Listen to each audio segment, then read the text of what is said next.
of radius 20 centimetre is banked for the vehicle.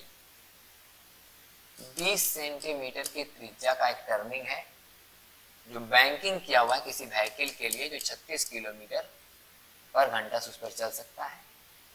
If the coefficient of friction between the road and the tire is 0.4, what are the possible speeds of the vehicle so that it neither slip down nor skid up? अब ये तो पूरा theory में हम लोग discuss कर चुके हैं, neither slip up nor slip down. तो अगर आपको ये फॉर्मूला अच्छा से याद हो या फिर नहीं याद हो तो आप जाकर एक बार थोड़ा सा इसको रिवाइज कीजिए कि कितना से कितना तक वेलोसिटी होना चाहिए ताकि वो ना नीचे स्लिप करे ना तो ऊपर. तो आपको एक फॉर्मूला आया होगा कि Rg into sine theta minus mu cos theta बटे cos theta plus mu sine theta का रूट ओवर से लेकर के Rg into sine theta plus mu cos theta और बटा cos theta minus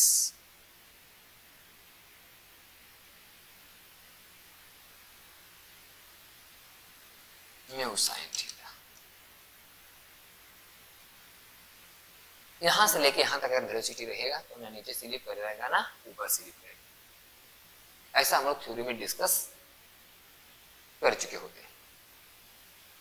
neither slip up nor slip down, banking of road में जब last में पोर्शन को हम लोग डिस्कस कर रहे थे सर्कुलर मोशन के लास्ट वाले टॉपिक में जब चल रहे थे लास्ट लेक्चर में ही लगभग लास्ट से पहला या दूसरा में, तो इस पर हम लोग डिस्कस कर चुके थे. ये वेलोसिटी है तो हम क्या कहते कि सब में कॉस थीटा से डिवाइड कर दिए थे. तो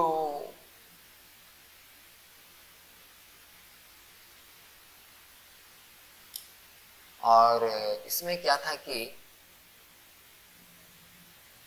निकालना था कि हाँ वेलोसिटी का मान. A turn of radius 20 metre is banked or the vehicle is going at a speed of 36 kilometre per hour. तो the coefficient of relative friction between the road and the tire इतना सब कुछ दिया हुआ है. तो हम इसमें थोड़ा सुविधा के लिए क्या कहते सब में cos थीटा से डिवाइड कर दिए थे. तो क्या था tan थीटा माइनस म्यू और बटे हुआ था 1 प्लस म्यू tan थीटा से लेकर के Rg into tan theta plus mu बटे 1 माइनस म्यू tan थीटा. ये हमारा आंसर है.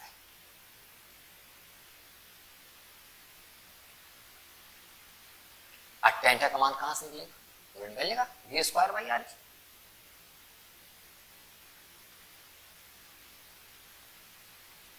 v का मान 36, r का मान था 20, g का मान 10. तो सही पुट किए r का मान 20, v का मान 10. तो 0.5. तो r का मान 20 और g का मान 10. तो दोस्तों tan थीटा का मान 0.5, म्यू का मान 0.4, म्यू का मान 0.4, tan थीटा का मान 0.5 से लेकर के Rg इंटू tan थीटा का मान 0.5 और म्यू का मान 0.4. 1 माइनस 0.4 इंटू 0.5.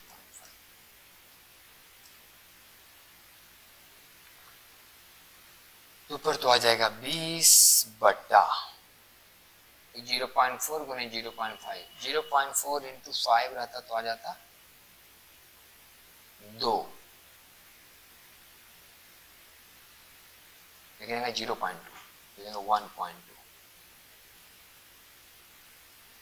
से लेकर के ये हो जाएगा हम लोग का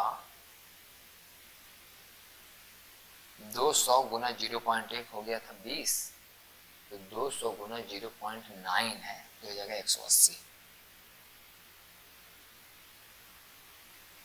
और एक में घट जाएगा 0.2 तो 0.8, तो कर लेते हैं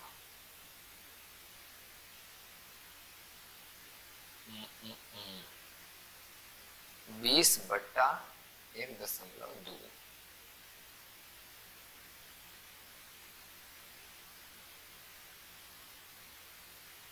लिया जाएगा 4.08 से लेकर के 180 भागे 0.8,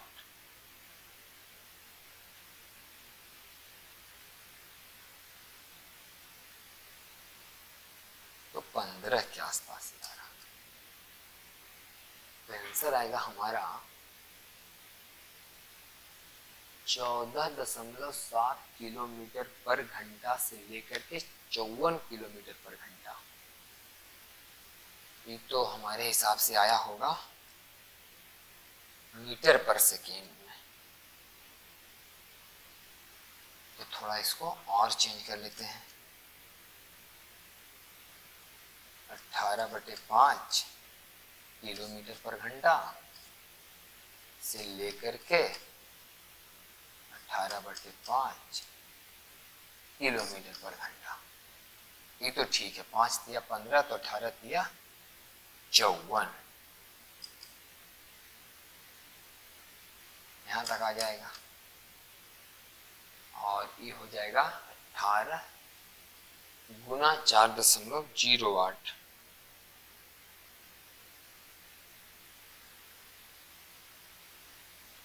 बटा 5 14.6,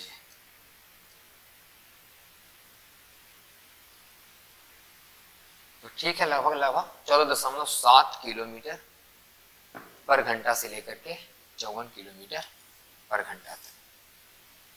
बाकी क्या आपको फॉर्मूला थोड़ा सा याद रहेगा तो ज्यादा अच्छा रहेगा, नहीं तो फिर पूरा का पूरा डेरिवेशन करना पड़ जाएगा, स्लिप अप टेंडेंसी और slip down tendency. Banking of road में जाकर थ्योरी थोड़ा सा देख लेंगे तो आपको ही पता चल जाएगा formula.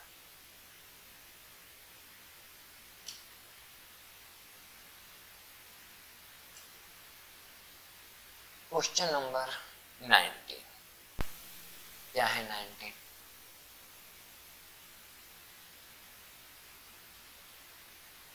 A motorcycle has to move with a constant speed on an overbridge which is in the form of a circular arc of radius r and total length l. एक ओवरब्रिज, मान लें ओवरब्रिज है, arc के जैसा है, चाप के जैसा ओवरब्रिज है, इसका लंबाई l है। इस ओवरब्रिज का जो लंबाई है L है, L है, इसका रेडियस R है, नहीं तो होगा इसका रेडियस, सेंटर हुआ इसका, ये हुआ इसका radius. A motorcycle has to move with a constant speed on an overbridge which is in the form of a circular arc of radius R and length L. Suppose the motorcycle starts from the highest point. Motorcycle starts from highest point. Motorcycle starts from highest point. यहाँ से. What can its maximum velocity before which the contact with the rod is not broken at the highest point? तरह कि highest point पर कितना velocity होना चाहिए, कितना से start करें ताकि contact नहीं छोड़े. What can its maximum velocity before which the contact with the road is not broken at the highest point. Highest point पर contact छूटना नहीं चाहिए. अगर हम इस मोटरसाइकिल पर बैठ के देखें तो इस पर एक फोर्स लग जाता होगा mg, और बाहर की तरफ एक फोर्स लग जाता होगा mv² by r, और बाहर एक लगता होगा नॉर्मल. और हम कह सकते हैं कि n plus M V square by R equal to M G. अगर कॉन्टेक्ट नहीं छोड़ने का बात है तो n का मान ग्रेटर देन इक्वल टू 0 होना चाहिए, और जब n का मान ग्रेटर देन इक्वल टू 0 होना चाहिए इसका मतलब कि M G minus M V square by R greater than equal to 0 होना चाहिए। इस तरह से g greater than equal to V square by R होना चाहिए। इस तरह से V square by R less than equal to G होना चाहिए, और V square less than equal to R G होना चाहिए, और v is less than equal to under root R G. मतलब कि v का मान अंडर रूट आर जी या उससे कम होना चाहिए। इसका मतलब मैक्सिमम मान अंडर रूट आर जी होना चाहिए। v का मान अंडर रूट आर जी या उससे कम होना चाहिए, इसका मतलब v का मैक्सिमम मान अंडर रूट आर जी। दूसरा कह रहा है कि if the motorcycle goes at a speed 1/2 times the maximum found in part A। अभी पार्ट A में आपको कितना वेलोसिटी मिला? बोले अंडर रूट आर जी मिला। लेकिन क्वेश्चन के मुताबिक अब जो वेलोसिटी है वो होना चाहिए अंडर रूट आर जी का 1/√2 टाइम्स, मतलब आर जी बाई 2 का रूट। कि अगर मोटरसाइकिल का वेलोसिटी अभी जो आपको निकाल के आया है अंडर रूट आर जी, उससे 1/2 टाइम्स होना चाहिए। मतलब कि under root R G by अगर 2 हो मोटरसाइकिल का स्पीड, तो where will it lose the contact with the road, तो कहां पर ये अपना कांटेक्ट छोड़ देगा? अगर वेलोसिटी का मान under root R G by 2 हो जाए, अगर वेलोसिटी का मान क्या हो जाए? Under root R G by 2, velocity का मान under root R G by 2 हो जाए। अभी तो पता चला कि हाईएस्ट पॉइंट पर अंडर रूट आर जी होना चाहिए, लेकिन अगर अंडर रूट आर जी का 1/2 टाइम्स, मतलब आर जी बाई 2 का रूट ओवर, इतना अगर वेलोसिटी रहे तो बताओ कि कहां पर जाकर अपना कॉन्टेक्ट छोड़ेगा? पहले हम ही आपको बता देते हैं कि कितना एंगल पर जाकर ही कॉन्टेक्ट छोड़ेगा।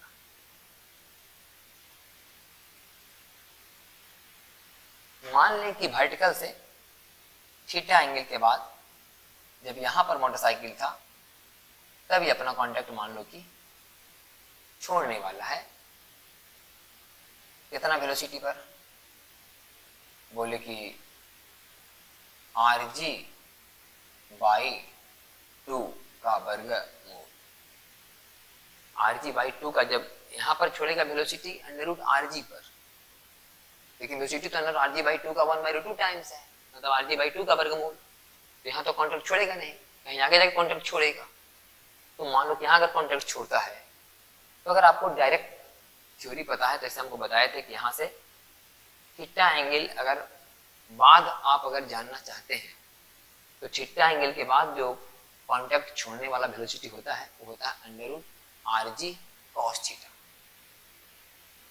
Under root R G cos theta. इसे निकाल के दिखाते हैं। अभी क्या है कि इस पर एक लगता होगा नीचे एम जी, ये कौन हो जाएगा थीटा, तो इधर हो जाएगा एम जी कॉस थीटा, और इस पर बाहर की तरफ जो फोर्स काम करेगा ये M V square. V square का मतलब आर जी बाई 2 का वर्गमूल का whole square, M V square अब आई आर। ए वो काम करेगा जो नॉर्मल। तो अगर यहां कांटेक्ट नहीं छोड़े तो यहाँ का समीकरण लिखते हैं, तो ये under root R G by 2 का स्क्वायर तो हो जाएगा आर जी बाई 2, और आर से आर कट जाएगा, तो यहीं पर समझते जाइए। तो अगर आर जी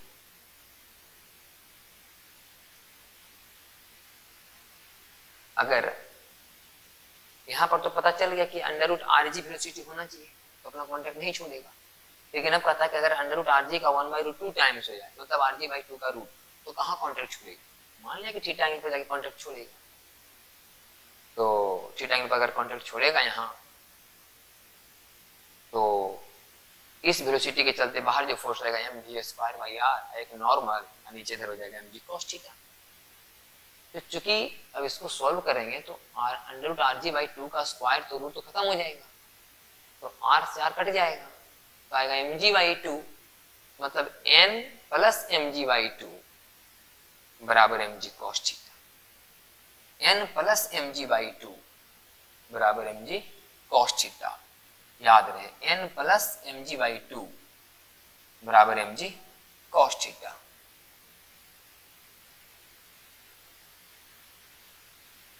तो यहां पर लिखाएगा कि N plus M G by two बराबर एम जी कॉस थीटा। आप देख पा रहे हैं ऐसे था सब कहानी।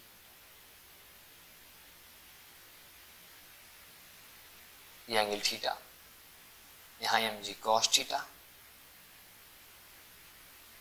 यहाँ एक नॉर्मल, इसको सॉल्व करके आया था एम जी बाई टू, और एन का मान आ जाएगा M G cos theta minus M G by, और फिर कांटेक्ट नहीं छोड़ने के लिए एन का मान 0 या 0 से बड़ा होना चाहिए, या फिर क्वेश्चन है कहना कि कहां पर कांटेक्ट छोड़ देगा, तो ये समझ के ही बनाओ कि कांटेक्ट छोड़ दिया, मान लो वहां पर कांटेक्ट क्या किया, छोड़ दिया। जब छोड़ दिया तो इन बराबर 0 लिख सकते हैं, एकदम जस्ट छोड़ने वाला है। अब यहाँ पर जब यहाँ पर जस्ट छोड़ने वाला है,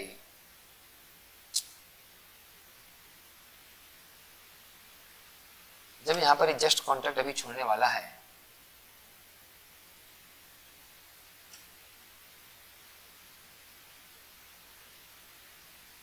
तो एम जी कॉस थीटा बराबर होगा एम जी बाई टू, और एम से एम कटेगा, जी से जी कटेगा, तो कॉस थीटा बराबर 1/2, तो थीटा बराबर आएगा 60 डिग्री, मतलब π/3 रेडियन। π/3 रेडियन के बाद अपना कांटेक्ट छोड़ देगा। तो अगर क्वेश्चन पूछ रहा है कि बताइए कि अगर इस चाप की लंबाई निकालना हो तो कितना दूर जाने बाद छोड़ेगा, बोले चाप की लंबाई कैसे निकलेगा, बोले चाप की लंबाई बराबर हो जाएगा रेडियस, सेंटर पर बनाया गया कोण π/3, मतलब πr/3 दूरी जाने के बाद अपना कांटेक्ट ही छोड़ देगा। πr/3 दूरी जाने के बाद अपना कांटेक्ट ही छोड़ देगा। एक सवाल का दूसरा सवाल का आंसर है, इसमें दूसरा सवाल था। तीसरा सवाल क्या कहता है,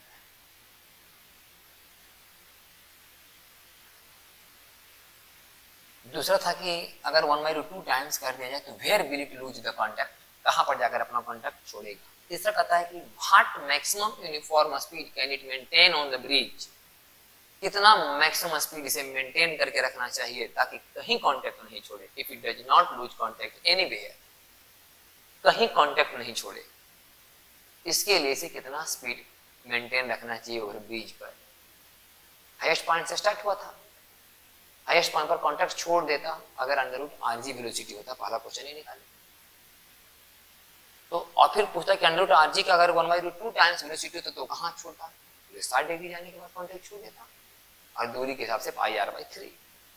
अगर कहीं कांटेक्ट नहीं छोड़ना हो तो कितना मैक्सिमम स्पीड से इसे चलना चाहिए ताकि पूरे ब्रिज पर कहीं कांटेक्ट नहीं छोड़े। तो हम ये बता रहे हैं, देखिएगा कि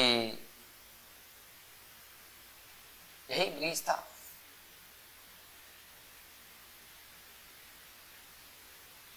ये पूरा दूरी L है, यहां तो कांटेक्ट छोड़ने के लिए वेलोसिटी चाहिए √rg, पता चला आपको, ये √rg रहेगा तो छोड़ देगा। अगर √rg का 1/2 टाइम्स रहेगा तो 60 डिग्री के बाद छोड़ देगा। करेक्ट, कितना स्पीड होना चाहिए ताकि कहीं कांटेक्ट नहीं छोड़े। तो हम ही बता रहे हैं कि सबसे डेंजरस पॉइंट यहाँ है, जैसे यहाँ पर तो √rg पर कांटेक्ट छोड़ा, यहाँ √rg का 1/2 टाइम्स था, मैंने √rg से कम तभी कांटेक्ट छोड़ दिया। मतलब यहाँ थोड़ा सा और भी स्पीड कम रहेगा तो वो कॉन्टेक्ट छोड़ देगा। इसका मतलब सबसे कम स्पीड पर कॉन्टेक्ट छोड़ने का चांस यहाँ है। सबसे मिनिमम स्पीड पर जो कॉन्टेक्ट छोड़ेगा ना यहाँ छोड़ेगा। मान लो कि यहाँ पर 10 की स्पीड पर कॉन्टेक्ट छोड़ रहा है, यहाँ 9 पर ही छोड़ देगा, यहाँ 8 पर ही छोड़ देगा, यहाँ 7 पर ही छोड़ देगा, यहाँ 6 पर ही छोड़ देगा, यहाँ 5 पर ही छोड़ देगा। इसका मतलब अगर 5 की स्पीड से सगरो चल सकता है, कहीं कॉन्टेक्ट नहीं छोड़ेगा। अगर यहाँ पर 5 की स्पीड पर ही कॉन्टेक्ट छोड़ रहा है, इसका मतलब क्या है? अगर यहाँ पर 5 की स्पीड पर ही कॉन्टेक्ट छोड़ रहा है, इसका मतलब है कि मिनिमम 5 ही चाल दे सकते हैं ताकि कहीं कॉन्टेक्ट न छोड़े। अगर यहाँ पर 5 का स्पीड बर्दाश्त करता है, 5 से ज्यादा होने पर कॉन्टेक्ट छोड़ दे रहा है, इसका मतलब पूरे सड़क पर हम 5 की स्पीड से चलेंगे तो कहीं कॉन्टेक्ट नहीं छोड़ेंगे। जब यहाँ नहीं छोड़ेंगे तो कहीं नहीं छोड़ेंगे। सबसे डेंजरस पॉइंट तो ये है हमारा। तो यही सोल्व करते हैं। तो मान लो ये कोण कितना है? अल्फा है। तो इस तरीका से यहाँ पर होगा mg और ये हो जाएगा अल्फा और यहाँ हो जाएगा mg cos अल्फा। और मान लो इसमें वेलोसिटी कितना है? v। यही v का मान जानना है, कितना होना चाहिए ताकि कांटेक्ट नहीं छूटे। तब एक बाहर फोर्स काम करेगा mv²/r, एक नॉर्मल n, और लिखाएगा कि mv²/r प्लस n बराबर mg cos अल्फा। और हम सोल्व कर रहे हैं n बराबर 0 पर, मतलब हम उस सिचुएशन को निकाल रहे हैं जब वो कॉन्टेक्ट छोड़ने वाला है।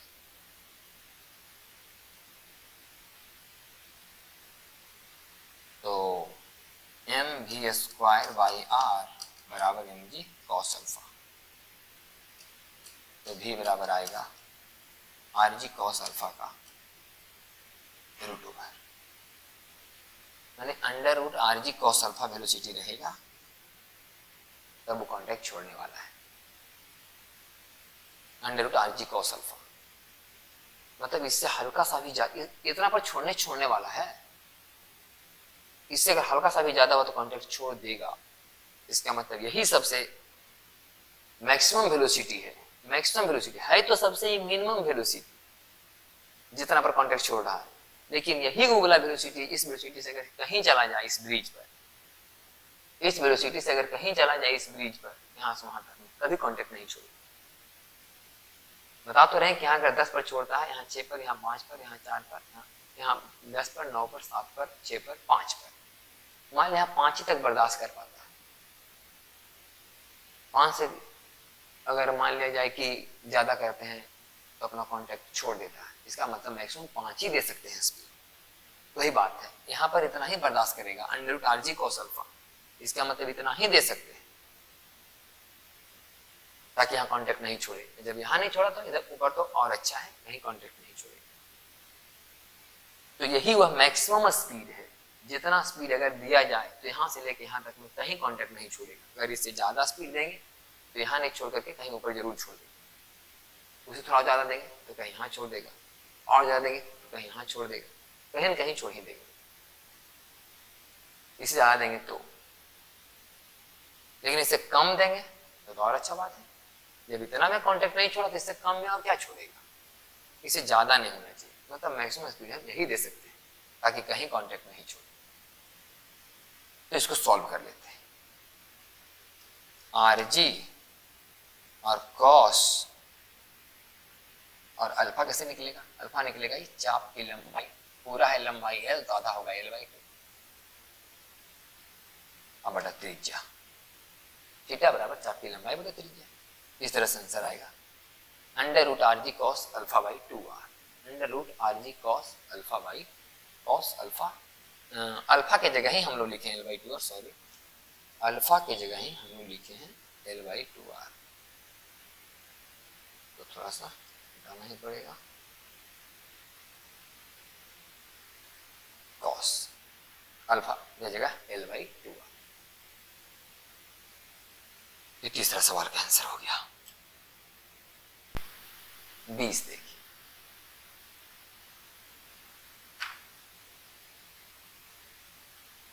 पता है car goes on a horizontal circular road of radius r, the speed increasing, मतलब non uniform circular motion, speed increasing at the constant rate d omega by dt constant rate d omega by dt, a car goes on a 20 number सवाल, car goes on a horizontal circle road of radius r, the speed increasing at a constant rate dv by dt लिखा हुआ है। तो हम sprint है यहाँ हो जाएगा आपका dv by dt।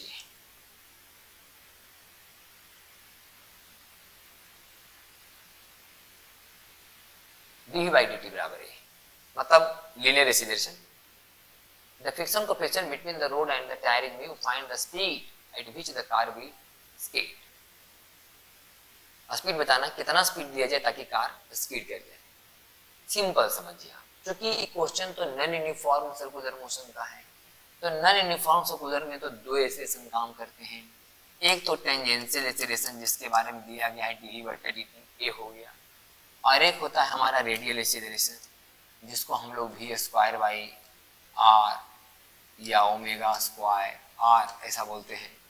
तो नेट जो एक्सेलरेशन निकल के आता है नॉन यूनिफॉर्म सर्कुलर मोशन में, वो तो टेंजेंशियल एक्सेलरेशन और सेंट्रीपिटल एक्सेलरेशन दोनों को वेक्टर के नियम से जोड़ देते हैं, और चूंकि दोनों 90 डिग्री पर काम करता है इसलिए पहला का मैग्नीट्यूड का स्क्वायर और दूसरा के मैग्नीट्यूड के स्क्वायर का वर्गमूल। ये तो हो गया कि नॉन यूनिफॉर्म सर्कुलर मोशन का नेट एक्सेलरेशन। लेकिन आप फ्रिक्शन के दृष्टिकोण से देखें तो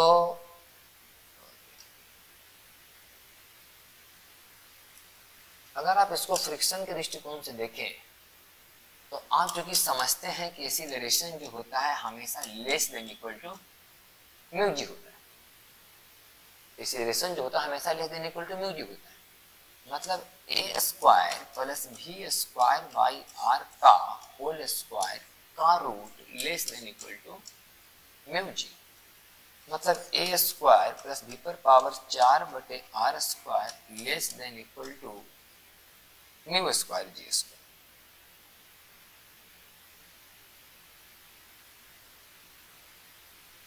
इसका मतलब हमें निकालना है क्या, हमें तो निकालना है भाई भी, तो भी पर पावर 4 बटे R square less than equal to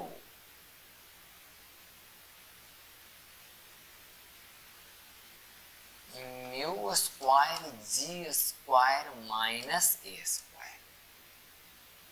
तो भी पर power 4 less than equal to R square into mu square ji square minus A square, तो भी less than equal to R square into mu square ji square minus A square का whole power 1 बटे 4।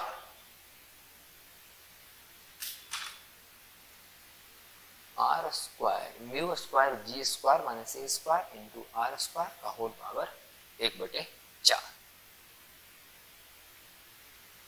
एक basic फंडा है, इससे बहुत सारे क्वेश्चन को आप आसानी से सॉल्व कर सकते हैं इस तरीका से। नॉन यूनिफॉर्म सर्कुलर मोशन का सवाल हो, आपको तो पता है कि नॉन यूनिफॉर्म सर्कुलर मोशन में दो एक्सेलरेशन होते हैं, रेडियल की तरफ भी और टेंजेंशियल की तरफ भी। तो नेट एक्सेलरेशन कितना होगा, दोनों चूंकि 90 डिग्री पर काम करते हैं तो दोनों का स्क्वायर करके जोड़ दो, फिर उसका रूट कर दो, वेक्टर के नियम से जुट गया, दोनों मैग्नीट्यूड निकल गया। और मेन इंपॉर्टेंट बात एक्सेलरेशन जो होता है हमेशा less than equal to mu जी होता है। इस कॉन्सेप्ट से आप नॉन यूनिफॉर्म सर्कुलर मोशन का जनरल सवाल भी पूछ दिया तो भी, अभी ओमेगा पूछता तो ओमेगा निकाल लेते, भी बराबर ओमेगा। अगर भी दिया हुआ रहता तो म्यू पूछता तो म्यू निकाल लेते, अगर ए पूछता तो ए निकाल लेते, अल्फा पूछता तो अल्फा निकाल लेते, ए बराबर अल्फा आर पुट कर देते। टेंजेंशियल एक्सेलरेशन का फार्मूला होता है ए बराबर अल्फा आर, तो ये पुट कर देते हैं। अल्फा आर इसके जगह ए बराबर अल्फा आर, अल्फा का मान नहीं निकल सकता।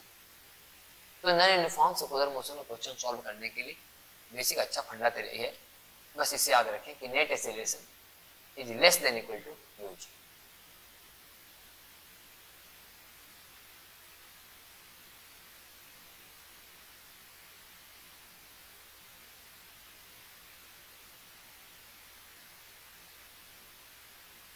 अगला सवाल है कि block of mass m is kept on a horizontal ruler The friction coefficient between the ruler and the block is mu. The ruler is fixed at one end and the block is at a distance L from the fixed end.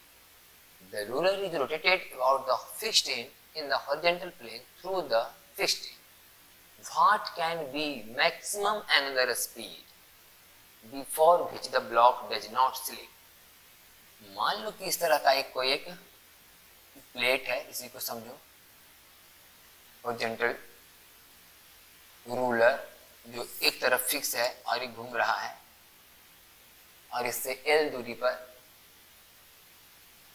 एक block है m मास का, मान लो यहाँ पर एक block रखा हुआ है m मास का जो यहाँ से L दूरी पर है और यहाँ पर फ्रिक्शन का वैल्यू न्यू है। तो सवाल है कि what can be the maximum angular speed before which the block does not slip, कितना मैक्सिमम एंगुलर स्पीड दिया जाए ताकि स्लिप ना करे। बोले इतना एंगुलर स्पीड दीजिए ताकि बाहर की तरफ लगने वाला m ओमेगा स्क्वायर L को फ्रिक्शन बैलेंस कर ले। फ्रिक्शन इसको रोक के रखेगा यदि बाहर की तरफ ठिकाना चाहेगा तो। और चूंकि आप जानते हैं कि फ्रिक्शन का मान जो होता है हमेशा less than equal to mu M G, less than equal to mu N, यहाँ एन का मान एम जी होगा क्योंकि फ्रिक्शन का मान हमेशा म्यू एन से ज्यादा हो नहीं सकता और फ्रिक्शन इसके बराबर होना चाहिए, मतलब एम ओमेगा स्क्वायर एल का मान less than equal to mu M G. इस तरह से ओमेगा का मान आएगा म्यू जी बाई एल का रूट ओवर। इस ओमेगा का मान म्यू जी बटे एल का रूट ओवर या उससे कम होना चाहिए और हमसे पूछ रहा है मैक्सिमम स्पीड, तो मैक्सिमम स्पीड इतना ही होना चाहिए म्यू जी बाई एल का root.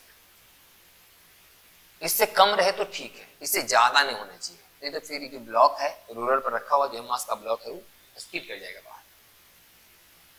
If the angular speed of the roller is uniformly increasing from 0 to an angular acceleration alpha, अच्छा ये तो था यूनिफॉर्म सर्कुलर मोशन का बात, ये है नॉन यूनिफॉर्म सर्कुलर मोशन का बात। इसमें कह रहा है कि अल्फा से इसको बढ़ाते ही जाइए बढ़ाते ही जाइए। What angular speed will the block slip, तब कितना एंगुलर स्पीड पर बॉल ये जो है ब्लॉक स्लिप करेगा, मतलब ये सवाल हो गया नॉन यूनिफॉर्म का। और आपको हम बता दें फिर से दोबारा क्या करें, अभी आप जस्ट आंसर लाए थे इसके पहले वाले क्वेश्चन में, भी का मान नॉन यूनिफॉर्म सर्कुलर मोशन, तो आप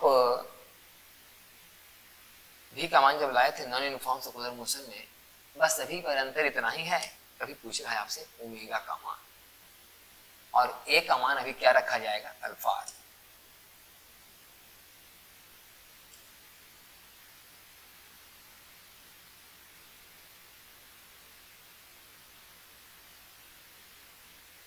इंटू आर स्क्वायर का पावर 1/4 और भी का मान ओमेगा आर। ओमेगा का मान निकालना यहां से। सेम सवाल है, इस सवाल में है कि भी का मान पूछ रहा था, अगला सवाल में है कि ओमेगा पूछ रहा है, लेकिन है तो नॉन यूनिफॉर्म सर्कुलर मोशन का सवाल, क्योंकि लिखा हुआ है कि अल्फा से इंक्रीज किया जा रहा है एंगुलर स्पीड। अब अल्फा से इंक्रीज किया जा रहा है एंगुलर स्पीड तो हो गया नॉन यूनिफॉर्म सर्कुलर मोशन। तो अभी just non uniform circular motion का एक सवाल सोल्व किया तो उसके पहले क्वेश्चन में भी का मान निकाल के रखे हैं, हमसे पूछ क्या रहा है ओमेगा, तो आर की जगह यहाँ एल होगा, एल है ना अगला प्रॉब्लम है जो रूलर वाला प्रॉब्लम। तो अगर उसको यहाँ लाओ तो ओमेगा का पावर 4 एल का power 4 less than equal to l square और म्यू स्क्वायर जी square minus alpha square l square.